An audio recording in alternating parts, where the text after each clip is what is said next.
Oh look, the new drill's leaving me presents in the field.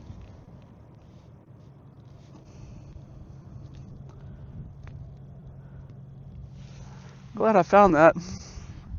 Kind of the thing I was gonna have to buy a new one. Oh look, another present. This one's more my fault though.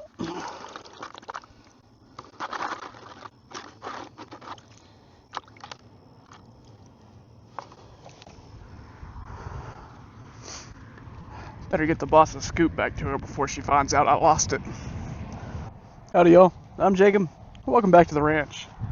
Fall seeding isn't quite over, but the finish line is in sight. So let's get into it.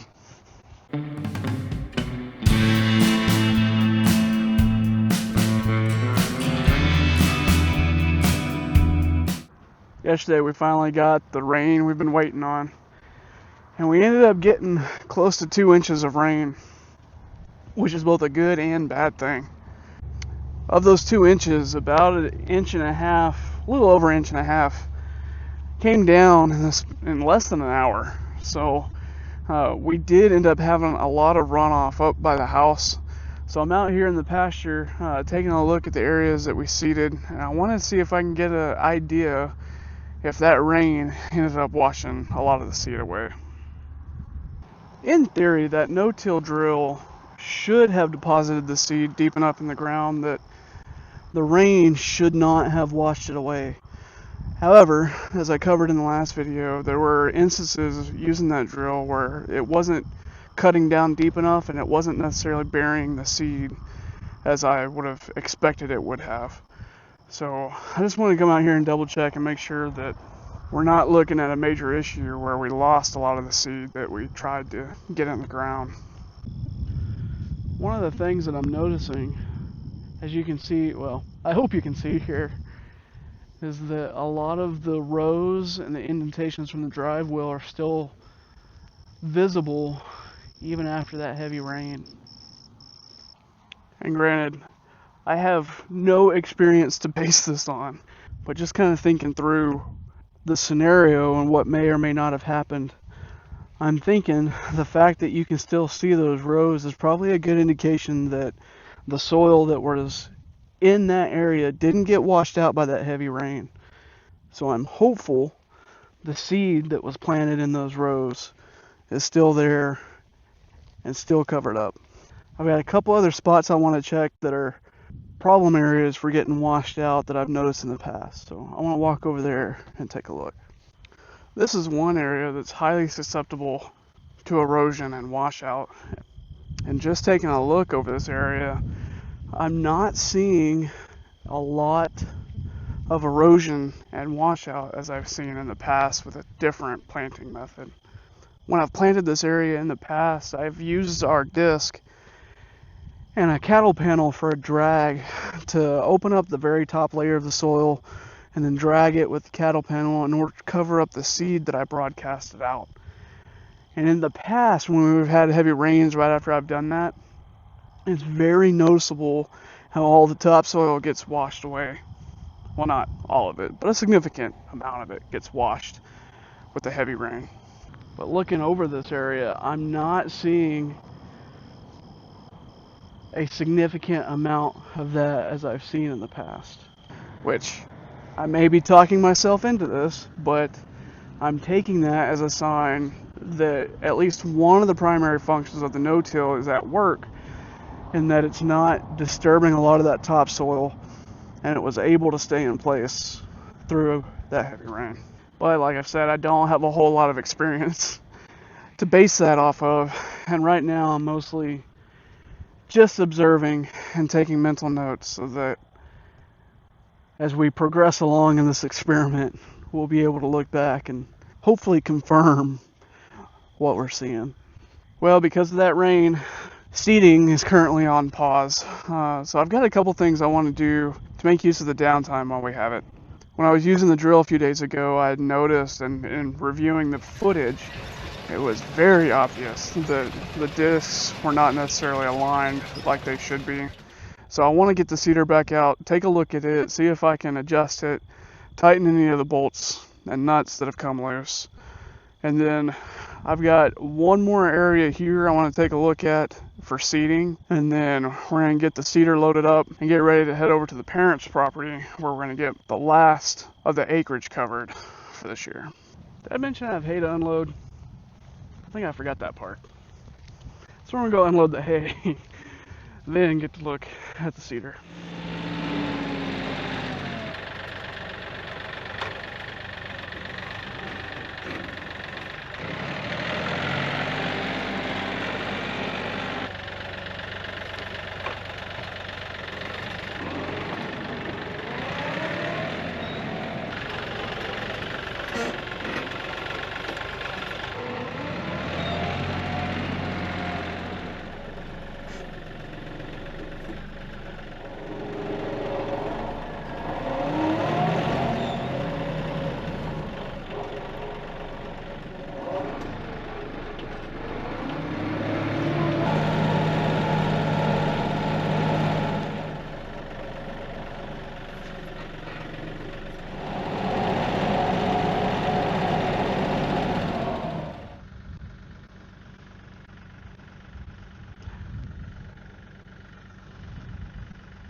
Yeah, I think I'm going to have to leave that right there. I'm going to need the boss to help keep those three away as I take that into the pasture. So let's head down to the lower pasture and see if that area is going to be good for seeding this go around.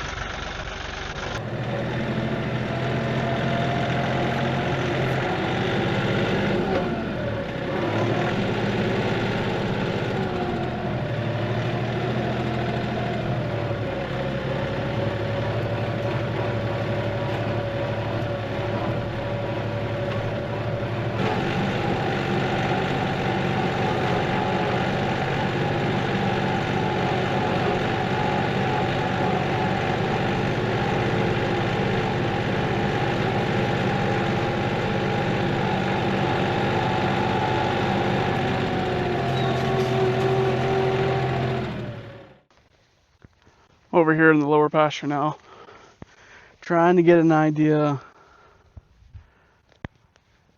of if and where exactly we could plant. The area I'm in is the densest growth of little blue stem that we have on the property.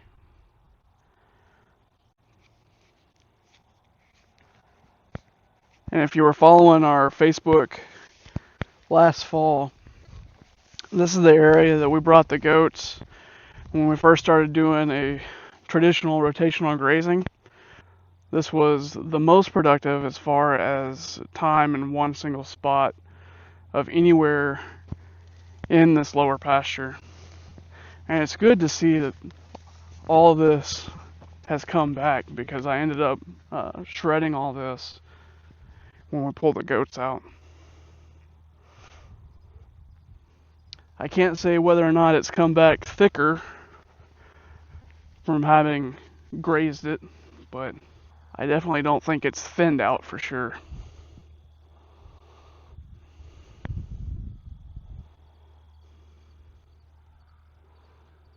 So I really think if we do end up seeding back here, probably going to leave this area alone.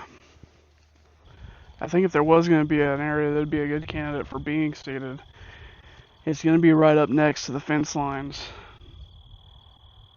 and then just offset around the whole perimeter of this pasture.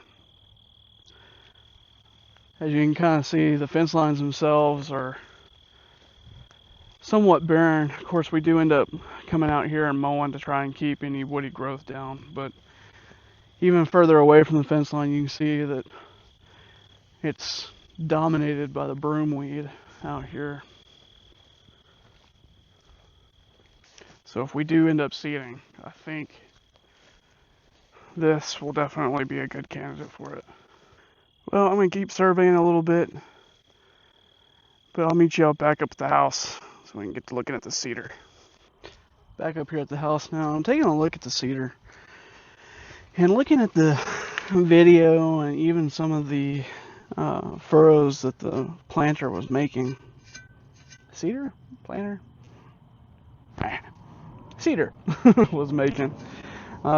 These cutting discs were not quite in line with the planting discs. And Mike and I went through all this and double checked that it was lined up well before we started using it. So I was kind of wondering if maybe some of the bolts came loose on these.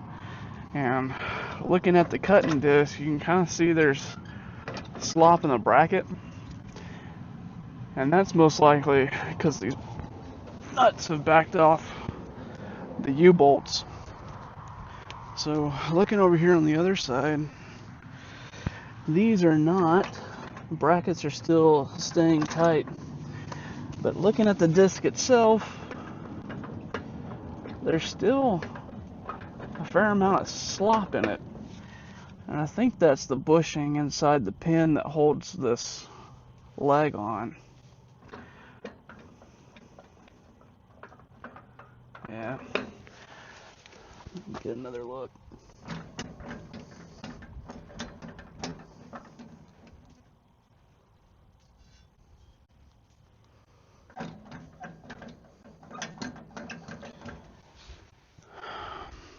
So looking back over at this one cutting wheel I took off,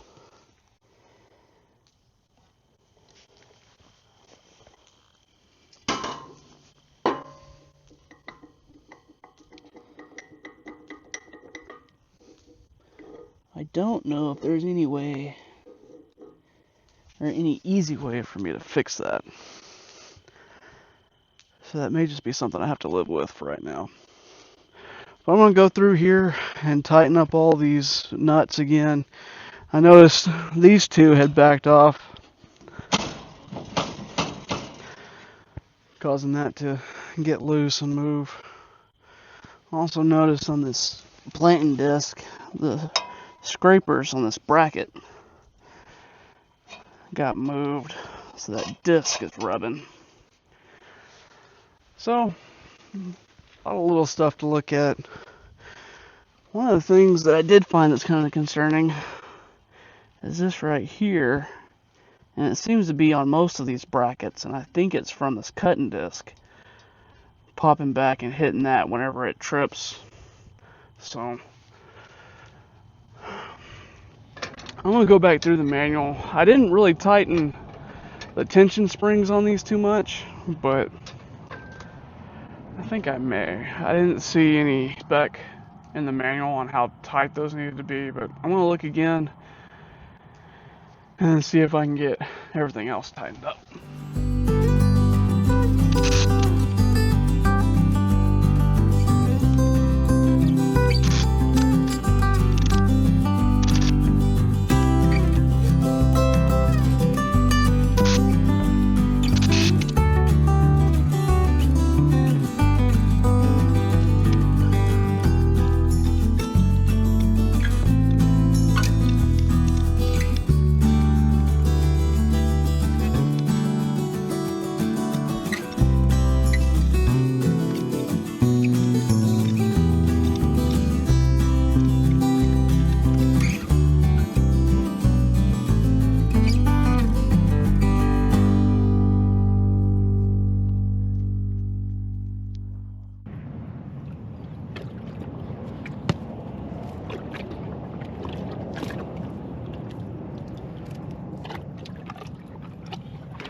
We're into the next morning. I'm back out here in the lower pasture, and I think I've decided on what we're going to do. So I mentioned yesterday that we keep a perimeter around this pasture mowed, and that area, as you can kind of see, basically has grown nothing but broomweed over the past year and a half. So I think what the plan is going to be, instead of trying to mow off some of the good forage that's out here, we're going to come through and mow down this perimeter again, and then this will be the area that we seed. And I'm going to change up the seeding mix just a little bit and run nothing but triticale out here because triticale doesn't produce a viable seed. So the thought is it'll grow out here, help improve the soil, give some good biomass and ground cover, and then when it dies off back in late spring, I don't have to worry about it reseeding and competing with the native grasses. So I'm going to jump on the tractor and get some shredding in.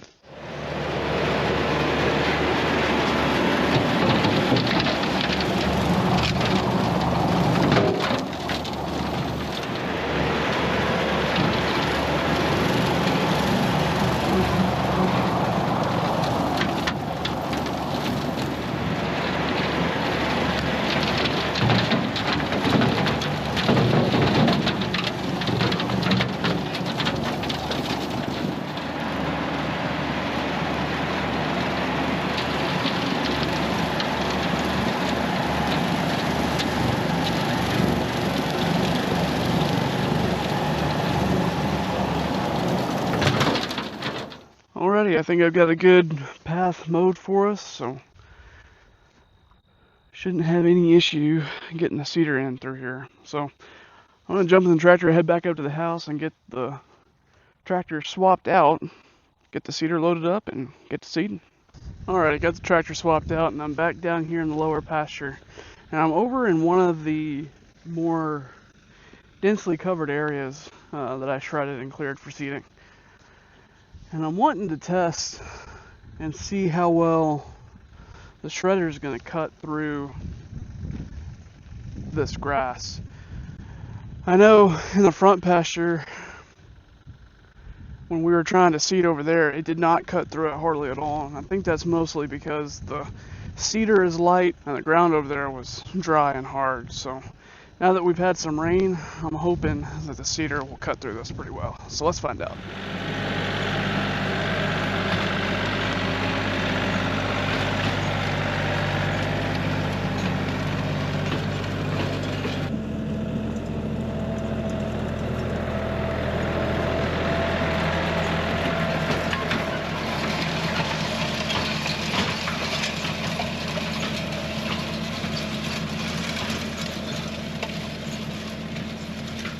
Well, it's definitely cutting better.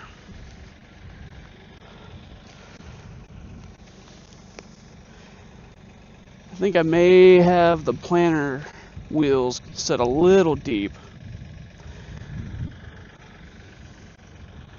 And I also noticed it looked like the drive wheel was getting hung up and wasn't spinning at some points. So I'm gonna do a couple more adjustments and we should be good to go.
I think that's going to do it for over here. Finished up with the perimeter of the field, and I even took a chance with a couple thin spots out in the field and drug the seeder through those. We are planning for this field to be the next stop for the goat herd, so I'm fairly confident that seed's not going to have just a huge chance to put out a whole lot of forage for them, but maybe it'll get started and help improve the soil at least a little bit before they get to it. This perimeter, they probably, well, more than likely I won't give them access to it because it's kind of difficult to get them up close to the fence and still keep that netting where they can't get through it or get through the fence. So I will use a little bit of the perimeter just as an easy way to stand the electric netting up, but for the most part, the goats won't have access to it. So my plan is, if this does take, to just let it grow throughout the winter and early spring, and then probably terminate it in late spring in order to plant some more native grasses in this area. But that'll be dependent on how well it takes. For now, I got one more spot to hit, and then that may be a wrap on seeding for this fall.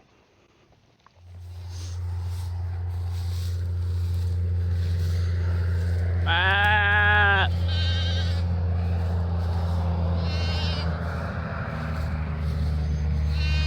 Ah!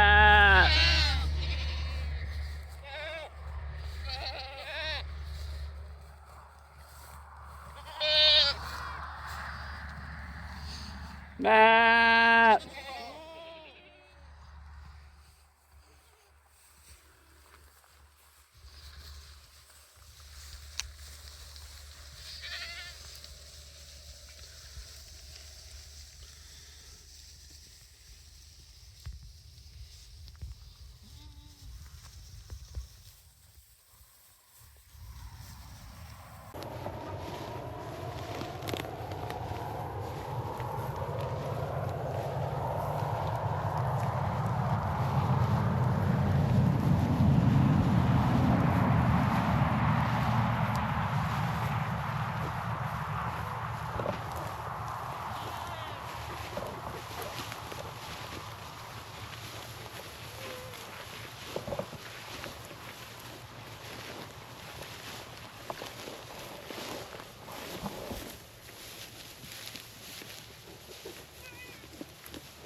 Well, y'all, this move's gonna be the last of the herd out in the east pasture.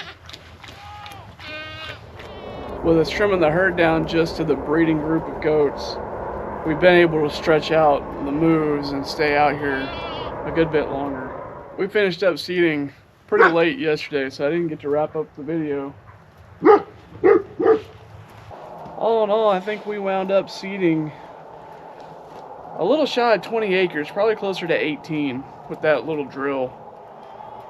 And I think it did okay. I've got some repairs I need to do to it and some modifications probably for the next time we use it, but I'm anxious to see how well the seed germinates and what the results are from all that work. It was a pretty good little sprint to try and get all the seed in the ground before the storms came in.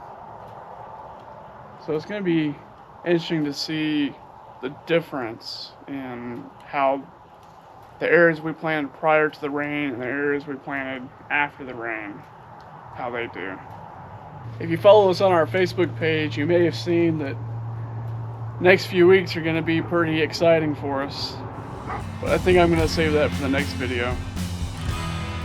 Thank you all for coming along with us.